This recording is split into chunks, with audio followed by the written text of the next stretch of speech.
नमस्कार। आप सबका प्रदेश कांग्रेस कमेटी के इस पवित्र प्रांगण में स्वागत है, अभिनंदन है मीडिया बंधुओं का।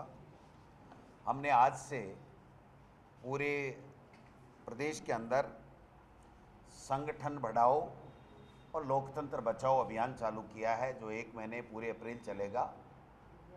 हम लोग ग्राम पंचायत कांग्रेस कमेटी का गठन कर रहे हैं। हम लोग नगर कांग्रेस कमेटी के अंदर जितने भी वार्ड हैं उन वार्डों की कांग्रेस कमेटी का गठन कर रहे हैं और तकरीबन 5.5 लाख के लगभग हम पदाधिकारी इस 1 महीने के अंदर प्रदेश कांग्रेस कमेटी के पूर्व पदाधिकारियों में ऐड करने का काम करेंगे। साथ साथ हम आज से ये अभियान पूरे 1 महीने तक जन जागरण का चला रहे हैं कि किस प्रकार से भारतीय जनता पार्टी की इस पर्ची सरकार ने लोकतंत्र को खत्म करने की साजिश के तहत काम करना शुरू किया। लोकतंत्र का उपवास तो तभी उड़ गया था, प्रजातंत्र का मजाक तो उन्होंने तभी बना दिया था जब लोकतांत्रिक प्रजातांत्रिक रूप से चुने हुए जनप्रतिनिधियों की भावनाओं को दरकिनार करके केवल दिल्ली से पर्ची से यहाँ पर सरकार थोप दी गई। लेकिन तब से लेकर के अब तक आप देख सकते हैं कि नवंबर 2024 के अंदर 59 नगर परिषद नगर पालिकाओं के चुनाव पेंडिंग हो गए थे। विभिन्न समय पे आज की तारीख में एक भी नगर पालिका नगर निकाय बची हुई नहीं है। सब के अंदर प्रशासक लगा दिए गए हैं और पंचायती राज में भी जो 15 जिले और 100 के लगभग 112 के लगभग पंचायत समितियां हैं जो इनका कार्यकाल अभी पूरा होगा। बाकी सबका कार्यकाल किसी का 6 महीने हो गए, किसी का 8 महीने हो गए, किसी का 7 महीने हो गए, लेकिन चुनाव नहीं करवा रहे हैं। बहाना ले रहे हैं कि ओबीसी आयोग का रिपोर्ट राजनीतिक प्रतिनिधित्व देने की जो रिपोर्ट आनी थी वो नहीं आई। ये कानून को नहीं मान रहे हैं, ये संविधान को नहीं मान रहे हैं, हाई कोर्ट और सुप्रीम कोर्ट के फैसलों को नहीं मान रहे हैं। ये अपनी मर्जी से चला रहे हैं सरकार को। और नगर निकाय और पंचायती राज के जितने भी सरकारें हैं उनको सबको ठप कर दिया और प्रशासक बैठा करके वहाँ पर विकास के कार्य ठप हो चुके हैं। मैं कहना चाहता हूं कि राजस्थान उच्च न्यायालय की खंडपीठ ने भी नगर निकाय के और पंचायत राज के चुनाव 15 अप्रैल से पहले कराने का आदेश 14 नवंबर 2025 को दे रखा है। इस 14 अप्रैल को 15 अप्रैल को अगर ये चुनाव नहीं कराते हैं तो इनके ऊपर कंटेम्प्ट लगेगा। जो राजनीतिक प्रतिनिधित्व देने के लिए जो ओबीसी आयोग की रिपोर्ट थी वो 3 महीने के लिए आयोग गठित करना था और एक समरी इंक्वायरी के बाद में जनाधार वगैरह वगैरह से डाटा लेकर के जो सरकार के पास में वर्तमान में मौजूद डाटा है, कोई नया डाटा कलेक्ट नहीं करना था, उन्हीं के आधार के ऊपर उनको ये सर्वे रिपोर्ट दे करके और ये चुनाव करवाने थे, ओबीसी का प्रतिनिधित्व तय करके। लेकिन जानबूझ करके इन्होंने ओबीसी आयोग का कार्यकाल बार बार बढ़ा रहे हैं। अब सितंबर तक बढ़ा दिया गया है, यानी 12 महीने से ज़्यादा का समय इनका ओबीसी आयोग का बढ़ा दिया और जानबूझ करके उसकी रिपोर्ट नहीं ली जा रही है। पहले 6 महीने तक उनको कोई संसाधन नहीं दिए, मैन पावर नहीं दिया, कोई डाटा उनको जो चाहिए था वो डाटा सरकार ने उपलब्ध नहीं कराया जानबूझ करके। और अब उनकी रिपोर्ट तैयार है लेकिन वो इसलिए नहीं ले रहे हैं कि अगर लेंगे तो चुनाव कराने पड़ेंगे, चुनाव कराने पड़ेंगे तो इनकी पोल खुल जाएगी, इनके पोत जनता के सामने आ जाएंगे। इनका 2.5 साल का जो कुशासन है उसके ऊपर मोहर लगा करके इनका सुपड़ा साफ पंचायत राज और नगर निकाय में होने वाला है। मैं कहना चाहता हूं कि जो सुप्रीम कोर्ट ने फैसला दिया था जिसके आधार के ऊपर ये ओबीसी का सर्वे कराना जरूरी है आयोग के द्वारा, वो फैसला भी 4 मार्च 2021 का विकास किशन राव बनाम स्टेट ऑफ महाराष्ट्र आदि है। उसमें भी सुप्रीम कोर्ट के फैसले में ये कहा गया है कि अगर सरकार नहीं करा पाती है तो केवल इसके आधार के ऊपर आप चुनाव नहीं टाल सकते हो, आपको चुनाव कराने ही पड़ेंगे, चाहे ओबीसी के बगैर चुनाव कराओ। बार बार खर्रा जी और कई मंत्री कह रहे हैं, कांग्रेस कह दे कि ओबीसी के बिना प्रतिनिधित्व के आप चुनाव करा दो। भाई हम कह रहे हैं, हम क्यों कह दें? आप विफल हो, आप ओबीसी आयोग की रिपोर्ट लेने में विफल हो, आप ओबीसी आयोग समय पर नहीं बना रहे, और बनाने के बाद में 12 महीने में भी अगर आप रिपोर्ट नहीं ले पा रहे हो तो आपकी सरकार विफल है, तो सुप्रीम कोर्ट का फैसला सो मोटो लागू हो जाता है। तो मैं समझता हूं कि ये कह करके वो अपनी जिम्मेदारी से नहीं बच सकते हैं। अभी हमने तय किया है 1 अप्रैल से 7 अप्रैल में हम मंडल स्तर के ऊपर जाकर के वहाँ ग्राम पंचायतों का गठन करेंगे, वार्डों के अंदर वार्डों का गठन करेंगे। 8 अप्रैल से लेकर के 14 अप्रैल तक हम लोग जो है वो जिला और विधानसभा में ब्लॉक स्तर के ऊपर काम करेंगे, और 15 से 30 फिर हम लोग प्रदेश स्तर के ऊपर इसकी समीक्षा करके काम करेंगे। इस प्रकार से करेंगे। मैं एक बात कहना चाहता हूँ, जब आप चुनाव नहीं करवा रहे हो और फरवरी के अंदर 14 फरवरी या 16 फरवरी को जब SIR की फाइनल लिस्ट आ चुकी है आपके पास में, तो आप उस जनवरी 2025 की जो वोटर लिस्ट जिसमें लगभग 50 लोग फर्जी ASD यानी अब्सेंट, शिफ्टेड और डेथ के जो वोट हैं, उनके आधार के ऊपर वार्डों का गठन करके पंचायत राज और नगर निकाय के चुनाव क्यों करवाना चाहते हो, ये मैं पूछना चाहता हूँ। एक निर्वाचन अधिकारी, एक ARO वही वोटर लिस्ट 2025 जनवरी की जारी कर रहा है अपने हस्ताक्षर से, वही व्यक्ति SIR की वोटर लिस्ट को जारी कर रहा है अपने हस्ताक्षर से, और वही व्यक्ति आज पंचायत राज और नगर निकाय के वार्डों के गठन की वोटर लिस्ट जारी कर रहा है। यानी एक निर्वाचन अधिकारी, एक SDM 2 तरह की वोटर लिस्ट जारी कर रहा है, जिसमें दोनों में आंकड़ों में अंतर है। हजारों की संख्या के अंदर एक एक विधानसभा के अंदर वोटर का फर्क होकर वही पदाधिकारी कर रहा है।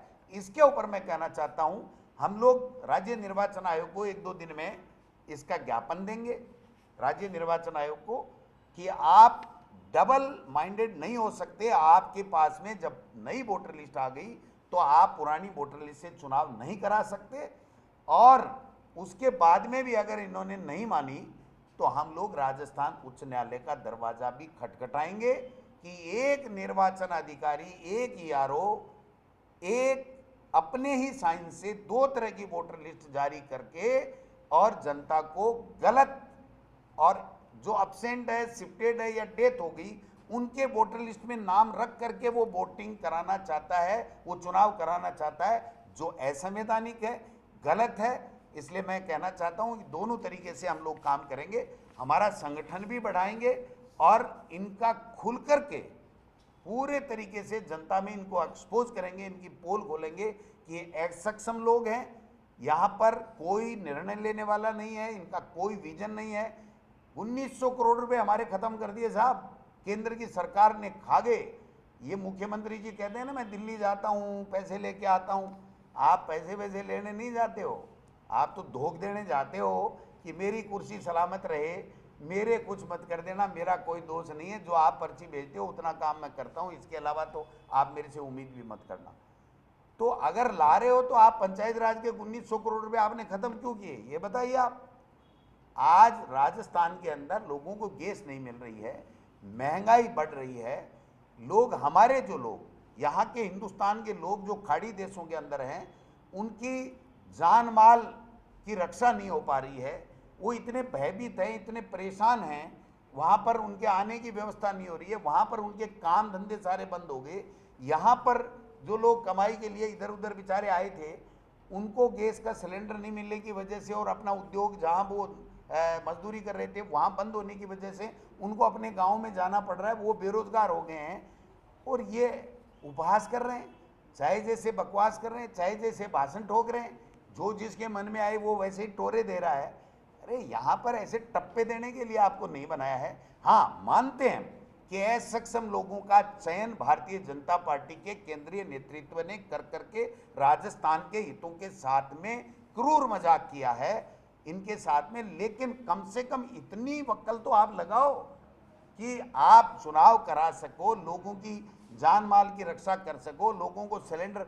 आज आप बताइए एक सिलेंडर 3500 रुपये में भी ब्लैक के अंदर बिक रहा है, और कह रहे हैं हम कंपनी वालों पे एफआईआर लॉन्च कर रहे हैं। एफआईआर लॉन्च तो इस सरकार में बैठे हुए लोगों पे होनी चाहिए कि आपकी गलत नीति के कारण से, आपके देश के प्रधानमंत्री जी की गलत नीति के कारण से आज हमारी ये दुर्दशा पूरे विश्व में हो रही है, उसका जिम्मेदार कौन है। तो इस तरीके से अनर्गल बयान दे करके किसी अच्छे बात को आप उपहास में उड़ा रहे हो, इसका मतलब या तो आप में कोई विजन नहीं है, या आप में समझ नहीं है, या आप सही मायने में सही तथ्यों के ऊपर जाना ही नहीं चाहते हो, ये मैं कहना चाहता हूँ। ब्यूरोक्रेसी में बड़ा बदलाव हुआ है, सीएमओ से कई बार नए लाए गए हैं, क्या कहते हैं? जब तक दिल्ली से पर्चियां नहीं बदलेंगी तब तक इस प्रदेश का कोई भला नहीं होने वाला।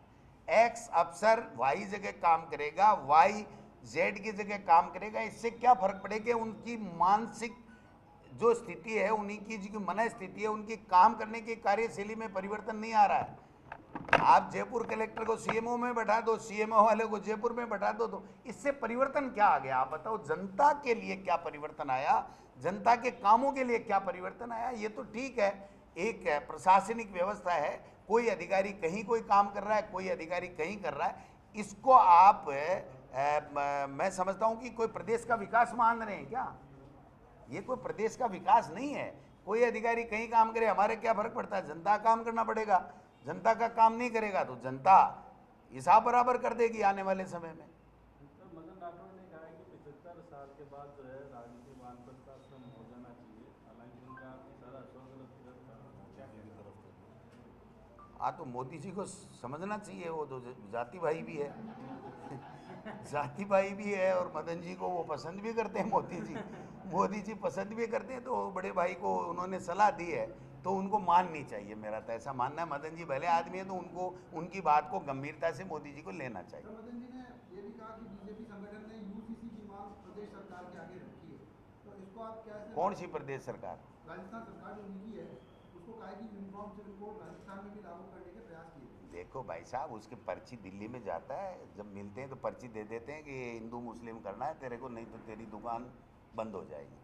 तो उनको तो इस तरीके के पकड़ लाना है। आप गैस नहीं मिल रही, महंगाई से लोग परेशान हैं, उद्योग धंधे बंद हो गए, लोगों को रोजगार नहीं मिल रहा है, गरीब को नरेगा में काम नहीं मिल रहा है, माता बहनों की इज्जत के साथ में खिलवाड़ हो रहा है, अपराधी बेखौफ घूम रहे हैं, पानी पीने का नहीं है, गर्मियों में आ गया, कोई पानी के लिए कोई समीक्षा बैठक नहीं है, है ना? उन पे बात करनी चाहिए ना। क्या लेने आ रहे हो? कभी तो कह रहा है महिला आरक्षण आ रहा है, कभी कह रहा है कुछ आ रहा है, कभी कह रहा है ये है क्या प्रवक्ता वहाँ के लोकसभा के? इनको पता है क्या होगा और क्या नहीं होगा? वो तो सूर्य छोड़ते हैं, मोदी जी, रवि शाह जी सूर्य छोड़ करके ध्यान भटका देते हैं। जो देश के लोगों के जो मेन मुद्दे हैं, परेशानी के मुद्दे हैं, उनसे ध्यान भटकाने का ये एक षड्यंत्र भारतीय जनता पार्टी कई सालों से कर रही है, 10-11 साल हो गए। उसी का एक हिस्सा है कि ये मेन समस्याओं से लोगों का ध्यान भटकाना चाहते हैं। प्रदेश अध्यक्ष बीजेपी के मदन राठौड़ बात कर रहे थे, तो उन्होंने कहा कि राजनीति में कोई भी अपने पुत्रों को लाए नहीं लाए वो अलग बात है। आपने भी एक बयान दिया था पिछले दिनों कि आप जब तक राजनीति में तब तक अपने बच्चों को नहीं लाएंगे। वो कह रहे हैं कि उनके बच्चे तो आरएएस बन गए, कोई बैकडोर से बन गया, कोई किसी तरीके से, और बोले उनको तो अब नया पैदा करना पड़ेगा। भाई मुझे तो गर्व है कि मेरे बच्चे पढ़ करके आरएएस बन गए। अब वो नहीं बना पाए तो मैं तो क्या कर सकता हूँ? कोई ज़मीनों की दलाली कराएगा, कोई तीतर मरवाएगा, कोई ठेकों में अपने भाग्य आजमाएगा, और कोई बच्चों को शिक्षित करके आरएएस बनाएगा। इसमें कोई क्या कर सकता है? अपनी अपनी मर्जी की बात है। मैंने मेरे बच्चों को शिक्षा दी, वो आरएएस बने, तो मैं तो अपने आप को सौभाग्यशाली मानता हूं कि मेरे बच्चे जो है लाइन पे चल करके मेहनत करके बने हैं। और ये नहीं बना पाए तो दोष मेरे को क्यों दे रहे हैं? उनके बच्चे सफल नहीं हुए तो मेरे को तो धन्यवाद देना चाहिए, और मेरे बच्चों से सीख लेकर के उनको, अपने बच्चों को, अपने पोती पोतों को पढ़ा करके सक्सेस करना चाहिए। सदस्यता अभियान को लेकर क्या कुछ विशेष निर्देश? किसके लिए?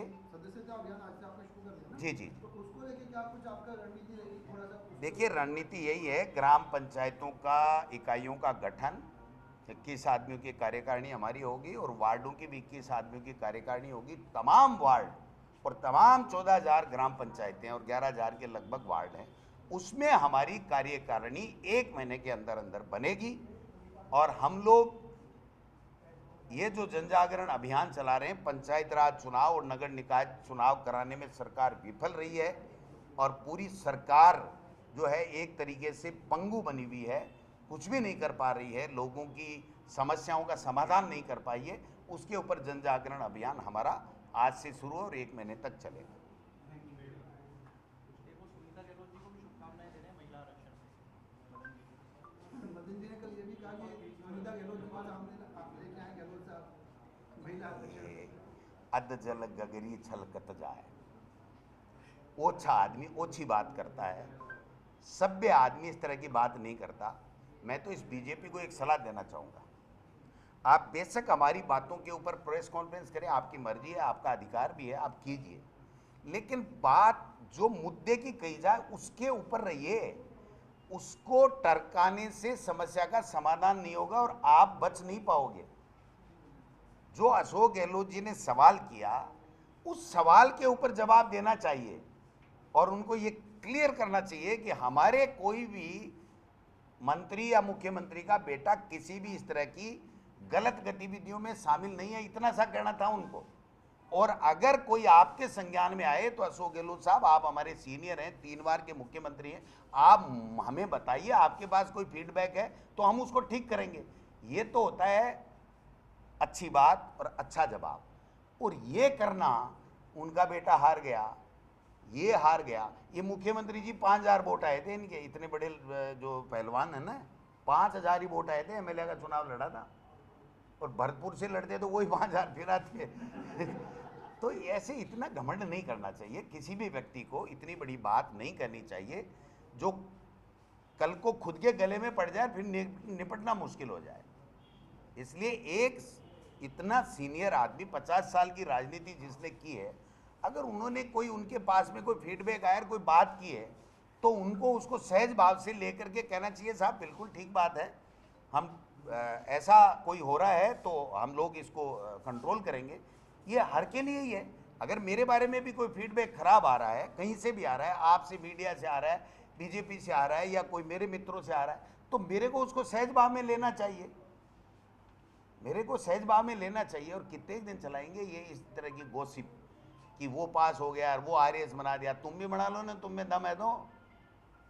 पढ़ते हैं ना वो पास होते हैं, और तीतर मारते हैं ना वो एक टाइम का बस गोश्त ही पका सकते हैं, इसके अलावा कुछ नहीं कर सकते, है ना। और कितने के ये दूध के दूल्हे में सबका कच्चा चिट्टा सबके पास में है। इसलिए इनको ये चाहिए कि कोई भी विपक्ष का सुझाव आता है तो उसको सहज भाव से लेना चाहिए, क्योंकि वो सरकार में है, अपर हैंड उनका है, उनको, उनके पास में उनकी बातें जाएंगी। आज हमारे पास में क्या है साहब, हम क्या कर सकते हैं? हम तो यही कह सकते हैं कि तुम्हारे पास हमारे लिए कोई गलत फीडबैक है, कोई गड़बड़ की बात है, कोई बेईमानी की बात है, कोई भ्रष्टाचार की बात है, तो आप स्वतंत्र हो, आप जांच कराओ और उसके ऊपर दूध का दूध, पानी का पानी जनता के सामने रखो। यही तो बात होती है। 2.5 साल से बकवास के अलावा क्या कर रहे हैं ये बता दो आप। और इनके चिट्ठे खुलेंगे ना, ये खड़े नहीं मिलेंगे यहाँ। ये जो गलतफहमी है ना इनको कि हम तो हैं हरीशचंद्र, बाकी सारे के सारे महाचोर हैं, गलतफहमी है इनकी। फसल खराबे की हालत स्थिति बनी हुई है, उसको अब इनको क्या मतलब है यार, इनकी तो खुद की राजनीति खराब हो रही है।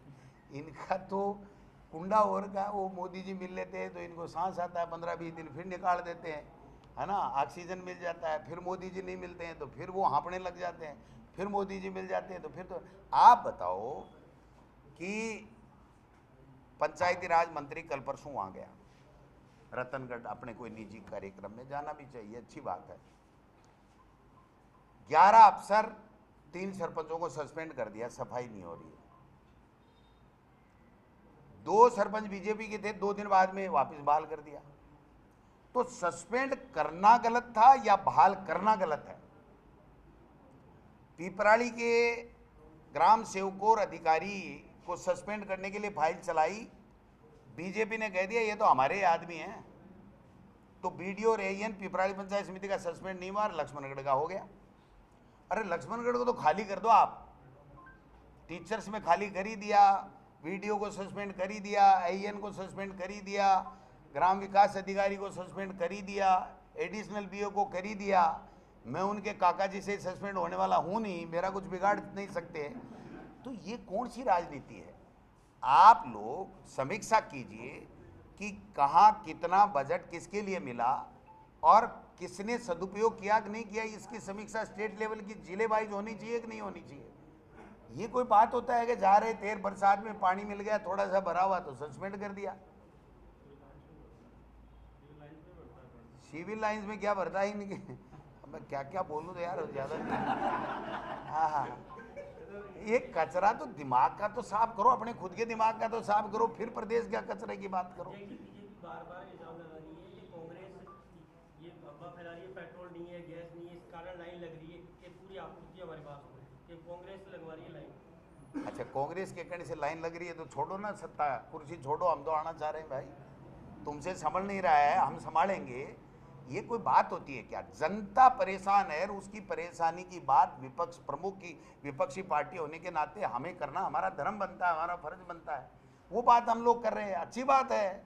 अगर कोई कमी नहीं है तो फिर FIR क्यों लॉन्च कर रहे हो? जमाखोरी नहीं है तो गैस एजेंसियों के ऊपर छापे डाल करके FIR क्यों दर्ज करे हो? वहाँ से मोटे मोटे पैसे लेकर के क्यों आ रहे हो भाई? तुम्हारे अधिकारी क्यों आ रहे हैं? ये मैं समझता हूँ कि हर बात को उल्टे से लेना, ये बीजेपी की जो एक तरीके से ओछी राजनीति है उसको इनको बंद करना चाहिए। इनको अपने लोगों को सचेत करके, मंत्री जा रहे हैं क्या जिलों के अंदर, क्या कर रहे हैं बताइए आप?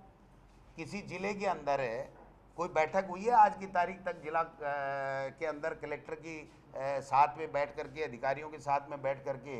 अप्रैल आ गया, पानी की समस्या है, लोग प्यासे मरेंगे, पानी नहीं मिल रहा है। आप बताइए कभी की इन्होंने? क्या हम जनप्रतिनिधि विपक्ष के हों चाहे कोई भी हो, वहाँ पर जिला कलेक्टर के यहाँ हमको बुला करके किसी भी पूरे 50 जिलों में से एक में भी अगर इन्होंने बीजेपी के मंत्रियों ने और जिला कलेक्टरों ने बैठक की हो जनप्रतिनिधियों के, तो आप बता दीजिए। 3 आदमियों को बुला के कह दिया सर्वदलीय बैठक कर ली, काहे की सर्वदलीय बैठक कर ली? ये केवल और केवल खाना पूर्ति करने से काम नहीं चलेगा। तत्काल मुख्यमंत्री जी को ये चाहिए कि जिला कलेक्टरों को निर्देशित करे, सारे के सारे जनप्रतिनिधि वो किसी भी पार्टी के हों, मंत्री वहां पर जाए, प्रभारी मंत्री, प्रभारी सचिव वहां पर जाए और उसके बाद में सब जनप्रतिनिधियों के साथ बैठ करके जो गर्मी आने वाली है, उसके अंदर जो पेयजल की समस्या आने वाली है, उसका समाधान करने के लिए उनको बैठकें करनी चाहिए। जो डेवलपमेंट रुका हुआ है, जो काम नहीं हो रहे हैं, पैसे नहीं लोगों के मिल रहे हैं, काम कर दिया, पैसे ठेकेदारों को बेचारों को काम मिल नहीं रहा है, तो उनके लिए चर्चा करनी चाहिए। सड़कें टूटी पड़ी हैं, कोई पूछने वाला नहीं है। जल जीवन मिशन का जो कुंडा इन्होंने किया है, कितना काम कर दिया इन्होंने, आप बताइए। 17,000 करोड़ में से 1700 करोड़ बाकी तो लेप्स ही हो गया। और एक बात और कहना चाहता हूं कि जो फर्स्ट फेज के अंदर जो काम हो गए, एक एक गांव में 50 घर ढाणी जुड़ने से रह गए, उनके लिए केंद्र ने मना कर दिया पैसा। क्या इस सरकार के पास में ऐसा कोई प्लान बनाया इन्होंने कि पूरे प्रदेश के अंदर जो वंचित रह गए, जिस गांव के अंदर गांव ढाणी पानी से जोड़ने से, उनका कोई प्लान, उनका कोई बजट, उनका कोई कार्य योजना कोई है क्या इनके पास में? मेरे जिले के अंदर हर गांव के अंदर 50-60 लोग जो है वो उसके अंदर पहले वाले सर्वे से वंचित रह गए, तो उसको पानी नहीं मिल रहा है और उसके लिए कनेक्शन नहीं कर रहे। अब वो रोजाना हमारे पास में आते हैं, हम किसको जाके रोए आप बताओ? मुख्यमंत्री जी के पास कोई भी जाता है तो कहते हैं ये मुरली वाला करेगा, मेरा तो इसी ने किया, आपका भी यही करेगा। अब मुरली वाला भी कितना करेगा साहब, उसकी मतलब मुरली वाला ही करेगा तो फिर ये इतना बड़ी फौज और ये रोजाना परिवर्तन 2-2 बजे 2:30 बजे बैठ करके CMO से जा रहे हैं, CMO में आ रहे हैं, ये इनको करने की क्या जरूरत है? इनकी क्या जवाबदारी है आप बताइए? ये भी एक भगवान की मूर्ति रख लेंगे और कहेंगे ये साहब मुख्यमंत्री जी कह रहे हैं वैसे यही करेगा, तो फिर काम कौन करेगा? भगवान में आस्था अच्छी बात है, सबकी अपनी अपनी आस्था रखनी भी चाहिए, लेकिन काम करना चाहिए, काम का बहाना नहीं ढूंढना चाहिए। सर एक RCA में जो है विधायकों के पुत्रों को पूरी कमान सौंप रखी है, 2 साल से चुनाव नहीं हो रहे हैं और एडजस्टमेंट करने का आरोप है। ये भाई साहब क्या है, देखो जो फ्रस्ट्रेट लोग हैं उनका एडजस्टमेंट कर रहे हैं। एडजस्टमेंट का नेता पुत्रों, मंत्री पुत्रों के एडजस्टमेंट का केंद्र RCA बन गया है। ये कह रहे हैं कि साहब वैभव गहलोत जी RCA के अध्यक्ष बने, चुनाव से बने थे। ये भी चुनाव करा दें और किसी के भी बेटे को, बहू को, पत्नी को बना दें, हमें कोई किसी को ऐतराज नहीं है। लेकिन पहले किसी मंत्री पुत्र को बनाया और उसको आउट कर दिया कि ये तो इसका व्यवहार ठीक नहीं है, ये काम ठीक नहीं है, और फिर दोबारा बना दिया, अब व्यवहार ठीक हो जाएगा। तो सारे के सारे मंत्री पुत्रों को एडजस्ट करना है, तो फिर आप चुनाव क्यों नहीं करा रहे हो आरसीए की, ये तो बताओ आप। हमने चुनाव कराया, 5 साल काम किया, ये भी चुनाव करा के किसी को जिताए, ये हमें कोई तकलीफ नहीं है। जो जीते वो काम करे, अपनी कमेटी बनाए चुनाव के द्वारा। चुनाव पंचायत राज का नहीं करा सकते, आरसीए के नहीं करा सकते, नगर निकाय का नहीं करा सकते, अपने संगठन का नहीं करा सकते। चुनाव से तो इनको इतनी नफरत है, उस चुनाव से ही जीत करके आए हैं, तभी तो सत्ता मिली है, और उसी से नफरत कर रहे हैं। अध्यक्ष जी, भजनलाल सरकार ने कोई फैसला लिया कि अब रात्रि में 123 ऐसे शहर है जहाँ पर नाइट बार, रेस्टोरेंट ये खुलेंगे, क्या कुछ कहना चाहिए? भाई के बताऊँ भजनलाल जेड़ो भी काम टेढ़ो हो, सुलटो काम करना ही गोनी, उल्टा ही करना है। 2 घंटे का समय और बढ़ा दिया, आपको बता दूंगा। 8 बजे तक दारू मिलती थी, अब 11 बजे तक दारू ले धाप धाप के।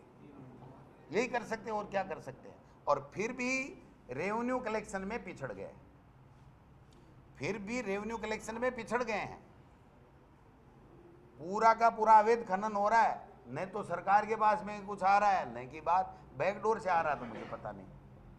आज टोंक में पिटाई भी हुई है वन विभाग के लोगों की। ओहो, अब पिटाई वाला यार, मैं देखो सीधा आदमी हूँ, मैं पिटाई के चक्कर में जाता नहीं।